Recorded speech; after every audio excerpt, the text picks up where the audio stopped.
Ladies and gentlemen, welcome to the Week 10 edition of Man's Maker, the most prestigious DFS show. I should probably mute myself in the other browser. I apologize if that came through. What was I saying? Yes, this is the most prestigious show in all of the land, and today I am joined by a truly prestigious DFS mind. This is a man's who pals around town with Demaryius Thomas. This is a man's who drops DFS dimes for the fantasy footballers. This is a young man's whose last name makes me wet just saying it. Ben Cummins, welcome to the program, my bro. Manz, what's up, man? I mean, it's always fun for me to talk to my idol. Like Evan Silva's who, like you're the GOAT in this industry. You know, we got to do this last year and I've just been chomping at the bit to get back. So let's get it going. That's right, dude. You know, they say never meet your idols, but Manz is always the exception to the rule. So I think you know it, man. You did good here, dude. Let's get right into it. We got Jason Antilles in the chat saying it's lit. That is correct. Tonight's gonna. What up, Jason?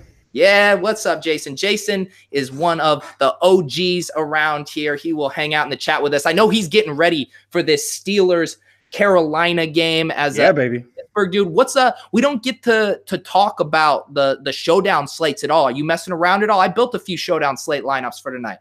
I've messed around a little bit. I haven't tried to throw anything in for tonight yet, so we'll see if I have a little bit of time once we're done. But I've played around a little bit. That captain spot, you got to hit it. You got to hit it. It's tough. What drives me crazy is it's like, is this going to be the week that a kicker was supposed to be in the lineup? Because I never want to play them, but they're cheap. So it's still something I'm trying to still get a feel for a little bit. Yeah, dude, it definitely has some kind of close your eyes and throw some darts at a board feel to it. But man, I'm starting to get a little addicted here. I built a few. I like Vance McDonald. Hey, there we go. Yeah, he's kind of the salary saver that you can use to mash in all the other studs. And I'm only using one or two Panthers. I kind of like the game script of a Steelers route. But yeah, you got to get some funkiness with the kickers, maybe sprinkling a little James Washington. I was just going to say, saw James Washington catch a couple passes last week. I'm sure he's cheap. So why not throw him in there?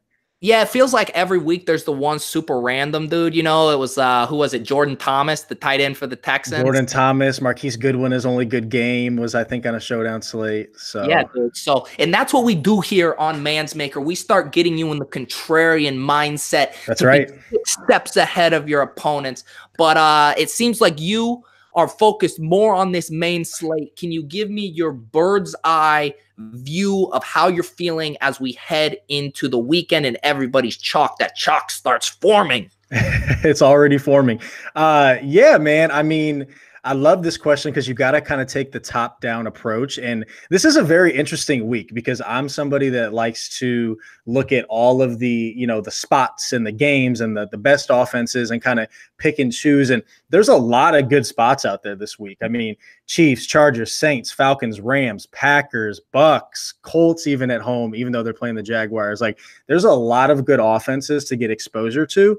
So it's tough, but I think that as always, no matter if it's cash or tournaments, you got to start with locking in those running backs that are going to get you upside and also a safe floor and then roll from there. So I think that's where I'm starting. And, you know, that's what makes it tough because it's always tough to choose when you have multiple stud running backs. And I think we have that again this week with Gordon and Hunt and Gurley and Kamara, all guys that had great games last week, and now we have to figure it out again. So I'm trying to decode that first, and then we'll move to the contrarian wide receivers because, you know, as you're talking about, man, it's like you got to try to bank some tournaments. That's always the plan. So, you know, that's what we're going to try to do here tonight.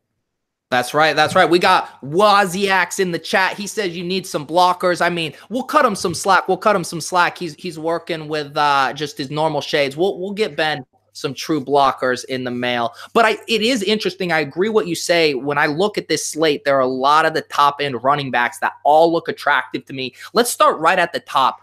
Todd Gurley, I know he didn't go bonkers last week, but he still had a great game. And I feel like his price drops on DraftKings every week. And they put us in this position where they're just like, yeah, you have to play Todd Gurley. That's exactly right. Is this you just have to play Todd Gurley week?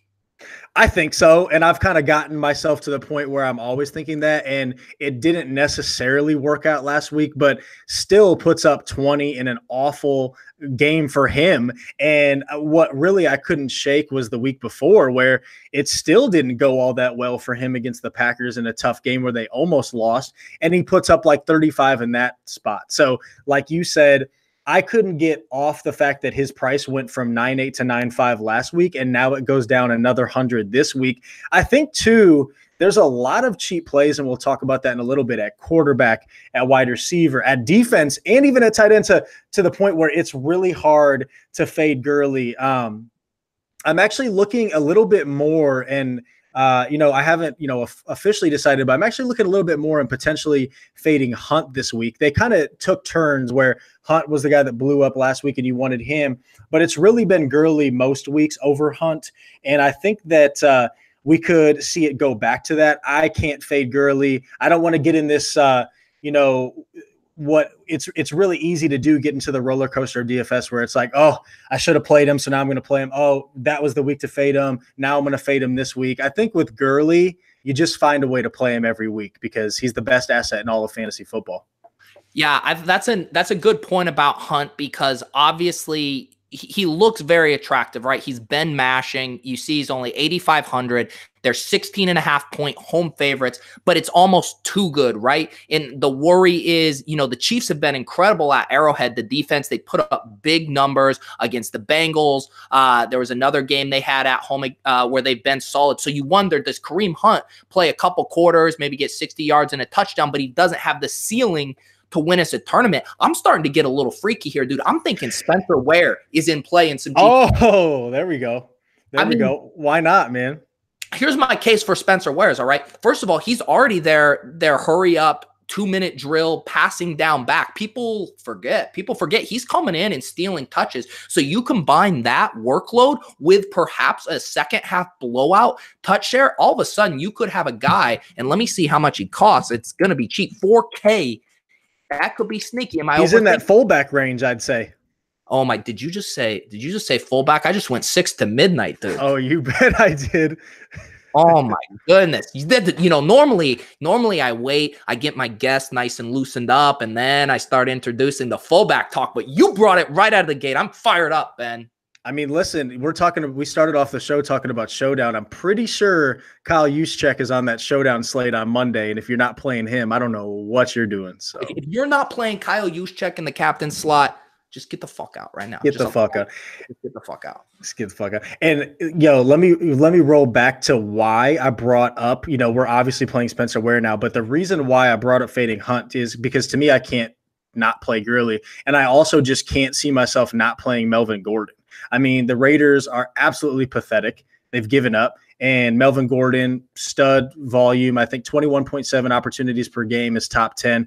The Chargers have been great. We've been waiting for them to have the season where they put it all together and they're in the playoffs and we can root for them. Well, it's happening. And Melvin Gordon is kind of the engine right now that's rolling, at least in terms of fantasy and the volume that he's getting. So that's where I'm looking at, is Gurley and Gordon. And then I want to play all three, but the reason why I think, you can fade one of these guys is because Duke Johnson is still too cheap, and we can roll him out as well in a good matchup against the Falcons. Yeah, I'm very curious on what Duke's ownership is going to be. The indicators pointing to him being mega chalk are one. I wish he would have had a more subdued game, because he's coming off the monster game. And what has been the most popular narrative in the DFS streets? It's you use pass catching running backs against the Falcons. Everybody's smashed. So when you combine those two factors, there's a groundswell of enthusiasm about Mr. Kitchens dialing up Duke Johnson, and I like him. But as far as like a cash chalky play that you're then using in tournaments, Duke Johnson isn't the guy I think I want to hitch my wagon to. And, again, you're the man in terms of tournaments, and I love me some tournaments too. That's, largely been my bread and butter for my DFS career. And I agree with you that he's going to be super chalky, and rightfully so. But because his ownership percentage is going to be so high, we talked about this last year too. Tournaments, the thing that matters the most is at least identifying a few low owned guys so you can be contrarian, so your lineup can be a differentiator. That's why we're playing Spencer Ware, but that's also why it makes sense to not play Duke Johnson in at least some of your tournaments. And, everybody watching this and listening to this is probably a DGen like us and is making multiple, tournament lineups. So it's okay to get some Duke Johnson in there because he's such a great play and he's affordable, but you don't want to go all in because his ownership percentage will be so high. Yeah, no, that's a good point. And before we're done talking about these high-priced running backs, I also just have to say, I think Kamara's underpriced too. He was absurdly underpriced last week. Last week was a joke. That was stupid. It was stupid. DraftKings, what are you doing? What are you doing? But now they go on the road, and I just do not see the concern about Mark Ingram. He fumbled last week. He's been incredibly ineffective. Kamara out-touched him by 13. They're using him everywhere. Cincinnati's a turnstile defense. Yes. Term. I mean, you can score however you want. I love Kamara here too.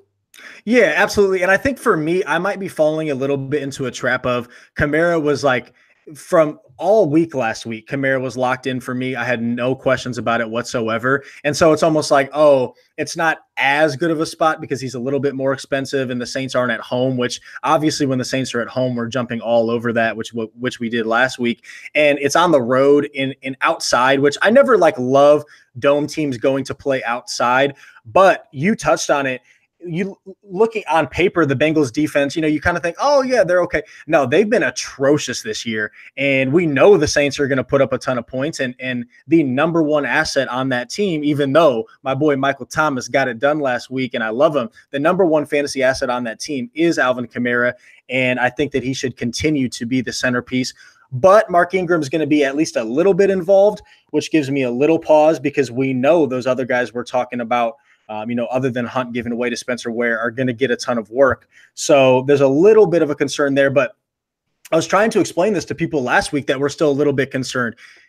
Alvin Kamara is top 15 in targets per game. So not only are you getting one of the best stud wide receivers in the league, but you also get all his rushing production, and he's the Saints goal line back. And when you can add the goal line running back on top of everything else that he brings in one of the best offenses in football, tough to fade. So he's right there as one of your centerpiece players for this week in all cash and tournaments.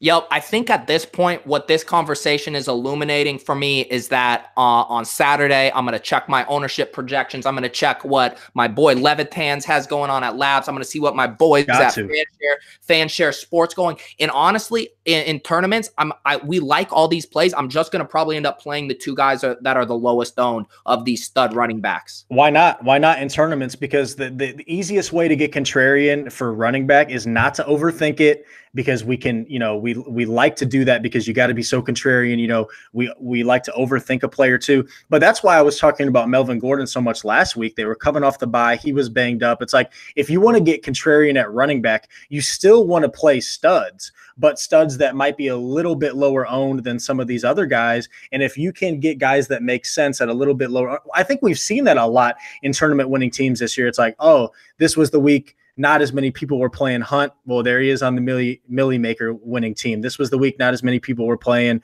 Gordon. Same deal. So I like that strategy a lot.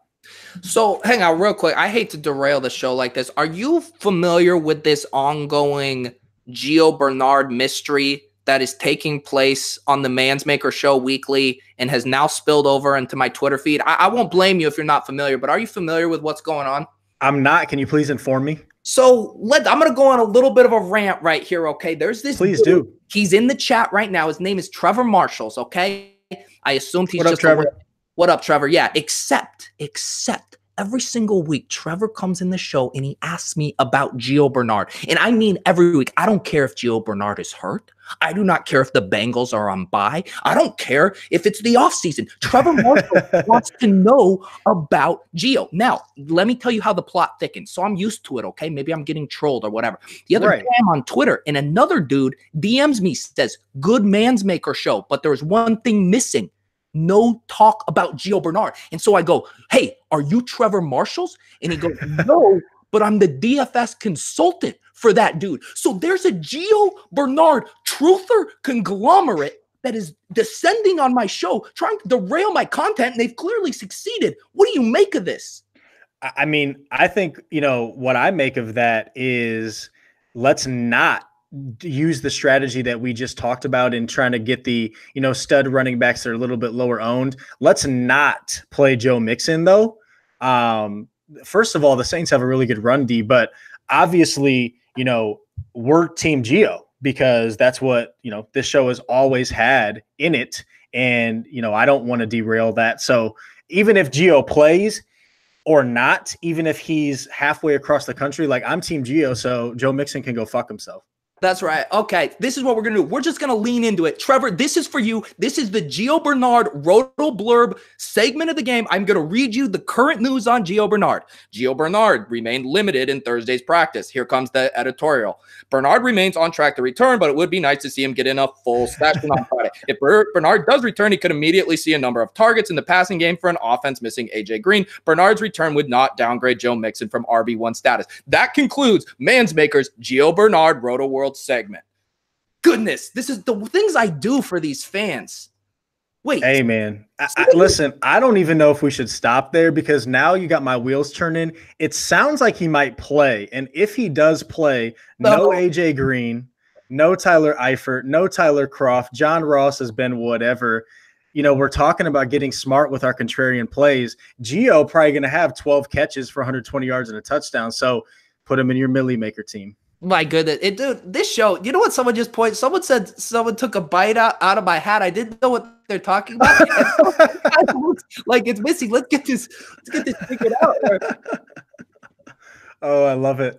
Hang on. I think is that better? That's a little better. Yeah. I didn't even notice it. It kind of had some charm like that. I like it. I like the charm. Okay. All right. There you go, Trevor. We got our boy Wozniak's in the chat saying, don't forget to brunch during the primetime slate, fellas. That is yes. True. Thank you, Wozniak's. Appreciate that. DFS, yes, you should submit your lineups, but then I swear to God, if you watch a second of football and you're not having a nice eggs Benny with some nice hollandaise dripped all over it, then you're a fucking fish. Sorry. Preach, man. Throw a couple pancakes on the side. All right, dude. All right. Let's move on here. We've talked about running backs. We've talked about Gio Bernard. My God. This is now the segment that we do every week. We know, well, actually, I won't just go to that boilerplate. Normally I say we know what the popular shootout games are. I don't know if that is crystallized yet. So I'm going to give you a full slate to work with. What is the sneaky shootout game this week? Yeah, like I said at the beginning of the show, there's so many good offenses and pretty good spots that I want exposure to that I don't necessarily think that there's a locked and loaded spot that we want to attack, but I don't necessarily know how sneaky this is still, even having said that, but I'm liking more and more of this Falcons-Browns game. Yes. And I think that it's not only, Matt Ryan is balling out. He leads the league in passing yards per game. He's close a little bit, at least what we've seen in 2016, and I think his MVP year. I think he was MVP. But also, I love that the Browns are at home in this spot like they were last week because I think Baker Mayfield's starting to put it together. We saw what the coaching change, thank goodness, did for the Browns and what it did for Duke Johnson. Baker Mayfield almost threw for 300 yards, almost got that 3-point bonus on DraftKings. He had 297, 2 touchdowns. I think this is a spot where Baker could go for about 325 and 3 touchdowns because Matt Ryan's doing the other thing on the other side.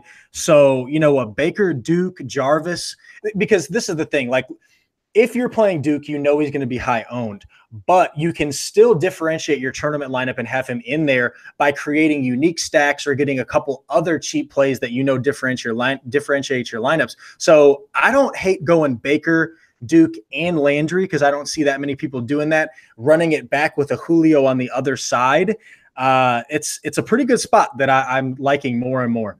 Yeah, dude, I love that call. And I think you make a great point about the Browns right now. They're coming at the end. They're on bye next week, but we were all very excited for this stretch of games versus the Bucs, versus the Chiefs, and now the Falcons at home. And there still is some dysfunction on this team. There are still some kinks to work out, but we want them in these spots where they're at home against bad pass defenses, and we know that they can keep up. And do you know who else I like going back to? You didn't mention, but if we're trying to get creative, I do think Jarvis Landry probably will go under owned just because he hasn't smashed yet. But right. Njoku, after he had the dud 2 weeks ago, and then I think he just had like 40 yards last week. I really like going back to Njoku. And yeah, of course, Julio's a smash play. I think Tevin Coleman is on the rise. I love how they're starting to utilize him in this offense. But I love last week, one of my best lineups was a Mahomes, Hunt, Kelsey, and then I brought it back with Chubb in Njoku. And I basically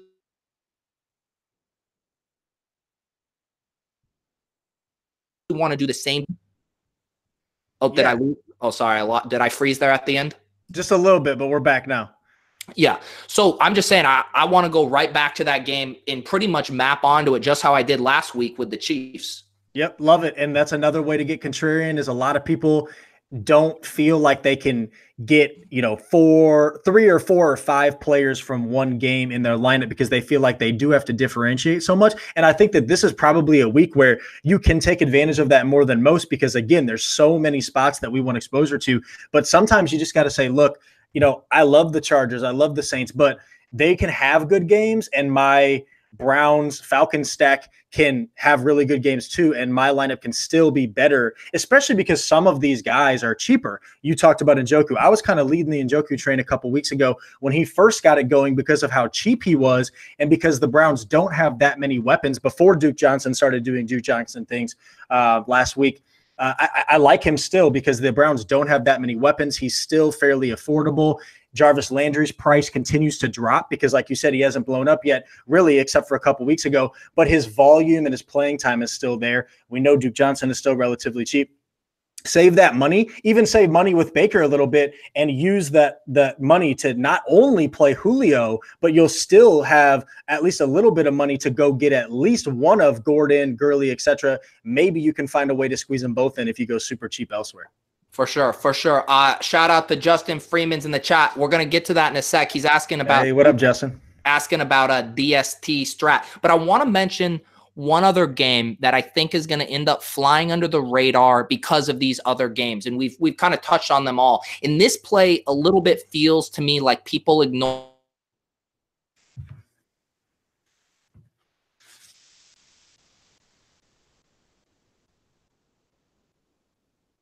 Holmes.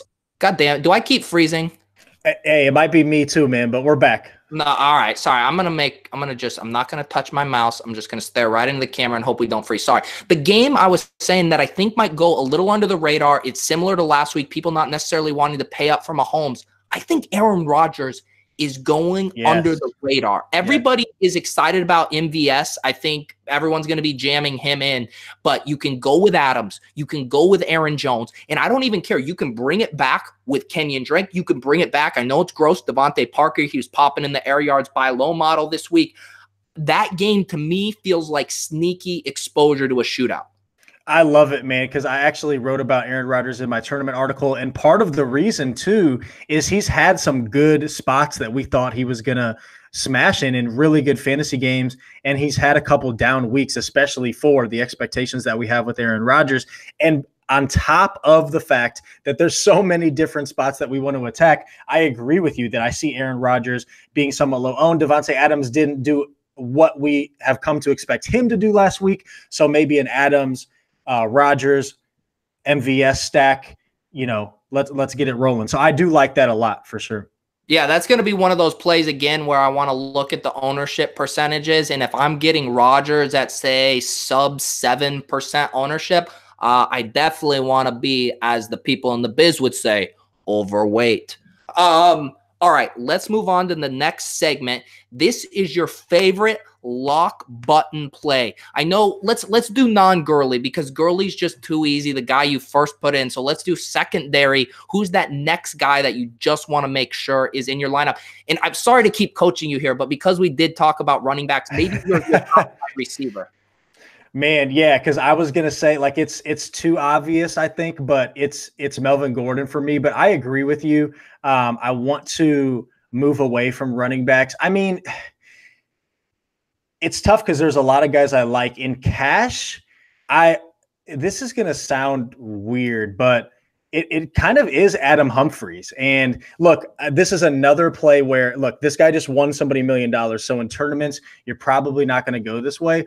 but he's too cheap on DraftKings at $3,900. He's played the second most snaps out of all Buccaneers wide receivers, which is just crazy to me, but that's where we've come. He's so cheap, and what he does is he gives you guaranteed volume at a cheap price that allows you to go get all these other studs, because he's seen at least seven targets in 4 of his last 5 games. He's posted at least 76 receiving yards in 3 of his last 4 games, and he's caught at least 7 passes in 2 straight games. And the matchup's pretty good, and the Buccaneers pass defense has been pretty good all year, especially because they don't have a running game. So he's just a lock button for me in cash because of that volume, because of the price, and because of the offense that he plays in, and he frees up so much for me elsewhere. So I can't believe I'm saying that, but this is where we've gotten with Adam Humphries. Wow, dude. Wow. We just got an Adam Humphries take on the pod, dude. We are in great form here. We got Justin Freeman's asking, which Washington wide receiver do we like, Doxson or Maurice? Of course, everybody is hobbled there. Ben, do you have a lean on those guys? Oh, man. Well, first, I can't get out of my head what Maurice Harris just did, 10 for 120 something, which is why I have to find a way to get some Jarvis Landry, because now he gets that amazing matchup. I've always thought Maurice Harris is kind of sneaky. This question pulls at my heartstrings, though, because I've been a Josh Doxson truther from day one. So sticking with the theme of, tournaments, because we're all trying to bink that and we want somebody to win the Millie Maker here, let's roll with Josh Doxson, because I don't want to keep chasing the points with so many players. I think Humphries and Duke Johnson are the 2 guys where, if you look at what they've done recently with coaching changes and volume and all that stuff and their prices, it makes sense to chase those points. But let's go with Doxson in tournaments, because he has the touchdown upside. Even though it's Alex Smith, he could just be that guy that pops out of nowhere and wins somebody $1 million. But Ben, did you see that tweet? And I don't know who was saying it, but they were talking about Maurice Harris's supple hands. They said he had the nicest hands of anyone they've ever seen, dude. Just the most pure, soft. Who knows what kind of lotion and moisturizer Maurice Harris does, but the ball, it just sucks into those beautiful hands like a magnet right into it. So you are going against that. I mean, I call bullshit, because the hands I was just looking at were absolutely magnificent. So we're going to have to update that tweet. That's right, dude. These are some nice hands, dude. Look at that. Oh, I'll give them to you every which way. Look at those hands. those fingertips that put the lock button on Kyle Juszczyk. I mean, how could you go wrong with that? This is me every week when I see Kyle Juszczyk. DraftKings actually has a special interface for me. It's just one giant red button with Kyle's name next to it, and I just go boom, boom. Cha-ching, cha-ching.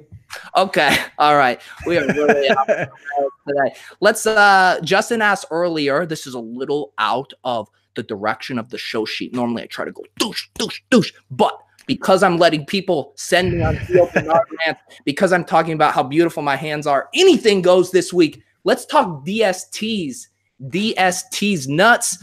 Everyone loves the Bears, dude. The Bears keep smashing their winning weeks, winning people tournaments. Can we pay up for them at 3,600, or are you looking elsewhere?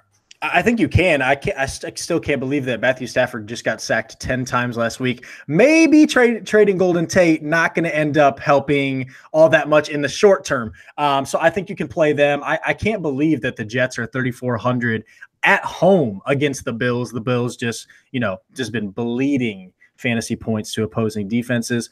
But I'm actually really excited about this question, because I see people getting excited about the Buccaneers defense because they're minimum salary and Washington's so banged up, although it looks like Jamison Crowder might play. But I want to go just a couple $100 above that. And I want to talk about the New Orleans Saints, because look, they have a really good run defense. And right now, the best thing I think the Bengals have going for them is Joe Mixon, because with A.J. Green out and all these other pass catchers out and John Ross coming back from injury, who knows what he's going to give you. If the Saints can slow down Mixon, which I think they will, I don't trust Andy Dalton with limited weapons. Granted, when he has a great supporting cast like what he had earlier in the year, I think Andy Dalton can get it done. But he's been a guy in his career that kind of needs a good supporting cast. I don't see it all that much this week. And so I don't trust Andy Dalton to take advantage, even though the matchup is there, all that much. We have one of the best teams in the league, the Saints. So because of that, I like them as a contrarian play, especially because how cheap they are and what the salary savings allows you to go do elsewhere. And I think if they can stop Mixon, the game plan kind of ends up setting up for a couple turnovers and a couple sacks on Dalton. So I'm kind of getting more and more into this play the more the week goes on here. Yeah, dude, I actually hadn't looked into defenses much this week. I know it's hard to believe, but I was neck deep in that pussy. Of course. But I do like the Saints, dude. I think that's a good call. I've been finding myself each of the past few weeks in that, say, 22 to 2,400 range. It was the Broncos last week. I believe it was the Steelers a few weeks before against the Browns. So I have a hard time, in Millie lineups. I think you can do whatever. If you want to start with a defense and build from there, I think that's, completely in play. When I'm building my 3 max lineups, my Manz GPP lineups, I am looking to punt a little more. And I think the Saints fit that bill. I mean, like you said, I guess you got Mixon and Tyler Boyd, but the weapons there, and God forbid I forget about Gio Bernard, but right. are certainly depleted. What do we got? Oh, Jason here. Any Man's Coin lit bonus prizes in the GPP this week? Maybe 6th and 9th place only. No. So what happened last week? I don't think I got to talk about this on the show, or maybe I did, but I misclicked. And I made it a double up. Ben, can you imagine the horror on my face when I learned that I made my GPP a double up? Oh, no. It was a code red situation. I got DK assist. That's DK, fucked up, man. Dude, and they wouldn't help me. They wouldn't let me delete it. So what we did is we gave out Man's lit coins to the top 5 to turn it into a true GPP. But this week, we're back on the straight and narrow. We got a 40 Man's GPP. I believe there are, let's see. Oh, whoa, you guys are filling this up. There's only 4 more spots. There is the link in the show. I'm going to have to jump in soon.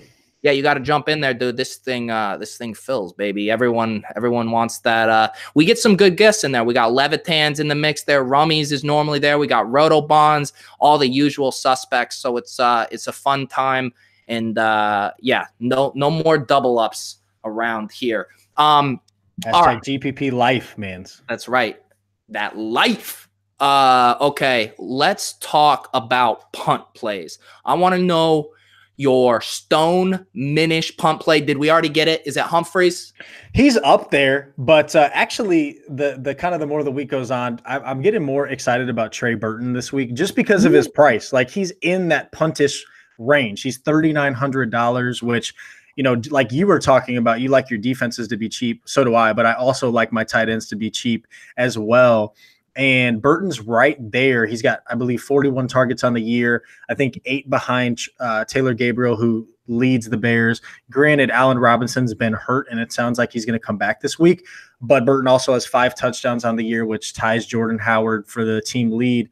And they're at home against the Lions, and the Lions' defense is beatable. So I like them.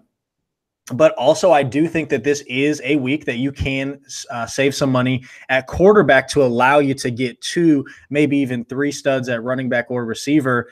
And so, I mean, I didn't expect Josh McCown to become available, but that's what's happened. And he's only $4,300. So I like him. Right now, I just like slightly a little bit better Marcus Mariota. I don't think the matchup is great. But at $4,700, the Patriots don't scare you that much. And Mariota hasn't been that good, but you can also tell yourself a story that he was banged up with the hand injury. And now as he starts to get healthier, $4,700 is just too cheap for a guy that also has rushing upside as well. So these are guys that have some upside, but more so are allowing you to free up salary to go grab Gurley, to go grab Melvin Gordon, some of these other running backs, maybe even a Julio who's in a smash spot, or some other receivers. Yeah, dude, I like those calls, and I want to circle back to what the starting point you made about thinking about the tight ends as a punt play. Yes. When you look at the salaries and the targets projected for some of these tight ends, and I'll go down as far as 2,700 to even the 3,500 range, the targets you are getting per dollar relative to the RBs and wide receivers at that price there's a disparity is what I'm trying to say, folks. And what you can do is you can use the tight end in the flex to go double tight end. Not only are you getting a unique roster construction, but you're getting more projected targets. And let me make my case here. Nick Vannett at 27. he's, a lock button smash, whatever. But he had 8 targets last week and a touchdown for 17.2 DraftKings fantasy points. That's the kind of production you can get down there. Ricky Seals-Jones, $3,000. He's led the Cardinals in air yards, at least up until a week or two ago. You can get him for $3,000. Chris Herndon, I believe last week was his first game not having a touchdown after 3 straight touchdown weeks in a row. So if you want to get contrarian, you want to get creative, you want to save salary, I love going double tunt in, whatever that means, smashing in your favorite guy in this cheap range. That's how you really go contrarian, double tunt in. Double tunt in, dude. Hashtag double tunt in if you're about that life. I'm just giving you guys the goods right there. I dare you to find me a wide receiver projected for more targets than some of those guys I just named in the similar price point. Other podcasts are going to give you the punt plays. This podcast gives you the tunt plays. Tunt. All about that tunt, dude. Tunt. Well, there's another joke in there somewhere, but I'm gonna leave it alone. That's right, dude. You're Ben Cummins, dude. He's you got checks, you got a cash, you got a face that you need to preserve. We can't have you down here in the man's smut too much. I gotta stay at least a little bit above there. But I love the Nick Vannett call because I've been looking at that one myself. So cheap. Russell Wilson loves his tight ends. Ed Dixon's there, so you can't forget that. He's now healthy. Scares you a little bit because he's sharing time. But based on what happened last week, I know the fantasy footballers writers were kind of watching the film and talking about how Nick Vannett was being split out wide and being used as more of the receiver. And you can tell yourself a story why he was banged up as well the last couple of weeks. Now back healthy. Hey, let's roll some Nick Vannett. Dude, and let's also not forget Ben Watson got loose against the Rams. Yes. How could I forget? And again, like we talked about, the Bengals defense, not good at all, even though you look at them and think, oh, yeah, they've been pretty good. No, like they're awful. And I just hope that their tight end too, Des Bryant, if he plays this week, doesn't take too much away from him. So, dude, are we going to rally around that Man's Nation? Ben Cummins, is Nick Vannett going to be the Man's Maker play of the week? Oh, I like it because I have not officially decided. Like I have Trey Burton in there now, but $1,200 in savings to play Vannett is still on the table for me. Okay. All right. I'm not going to put it in concrete, but I'm going to put it in, let's say a nice clay that can kind of, still form, a very kind of sturdy, surface, but it's exactly not cement. That's what I'm going to do. Exactly. It hasn't fully dried yet. So it's Trevor's trying to make a late campaign to make Gio the lock button play the week. Not happening. Let's do one more question here before we wrap up, and then we can all go watch some Thursday night footballs. Jason wants to know, and this is a good question because we didn't really talk about the lower tier quarterbacks. Do you have a favorite cheap QB, a tunt QB, if you will? Well, I talked about Mariota being that guy right now for me because he's just so cheap at $4,700. But actually, if you have the salary, he's not that much more expensive. I talked about it earlier. I really like Baker Mayfield this week. I really do think that this is the week. We all love spots. And like, not only do I think the Browns are in a good spot at home against a bad defense, but as we talked about this, the kind of recipe that takes it to the next level is if a team has a good spot and is in a better fantasy game for fantasy players to score more points. And I think that Baker Mayfield checks off both boxes here at home where there should be a lot of points scored. So I think he's $5,400, cheap enough that you're still going to be able to go get other studs, and contrarian enough because I don't think that many people will play him. And I think there's enough upside there. Like I said, I can easily see him going 325-2. And if he gets you that third touchdown, now we're really in business. I love it, dude. I love it. Baker hasn't had that quintessential breakout. Exactly. Game. And we know it's coming. We know it's coming. Dude, ever since he came in the game, I believe it was that Thursday night football when Tyrod Taylor's got hurt against the Jets and he came in and had that drive where he was just dropping dimes, threading needles. Yep. I was like, this dude's going to ball out. And I think the dysfunction, the stink of Hugh Jackson and Todd Haley is just drifting away. And now all of a sudden we're at home in a plus matchup. Everyone's going to be gravitating elsewhere. And guess what? Ben Cummins and me are mashing in Mayfield. We're mashing in Njoku and Landry, bringing it back and going to bink the Millie, dude. That's just what we do. Dude, I love it. Let's roll. All right, dudes. Thank you, Man's Maker Nation, for tuning in. Having lots of fun with these shows this year. Yes, as Rob points out in the chat, only 2 more spots left in the Manz GP Pete. So Ben, when you're done, you got to go. Oh my gosh, I got to get in right away. Got to get in, dude. It's $10. Got me sweating before the games even start. That's right, dude. $108 up top. A good tournament, dude. DraftKings should make this rake free like they do the DFS listener edge. I mean, that's some bullshit, dude. But preach. Appreciate you guys all coming out. You guys got to check out Ben. He's doing lots of good stuff over there with the fantasy footballers. You can find him on Twitter at Ben Cummins FF. That is in the link. And you got the podcast with him. What else can they find you at?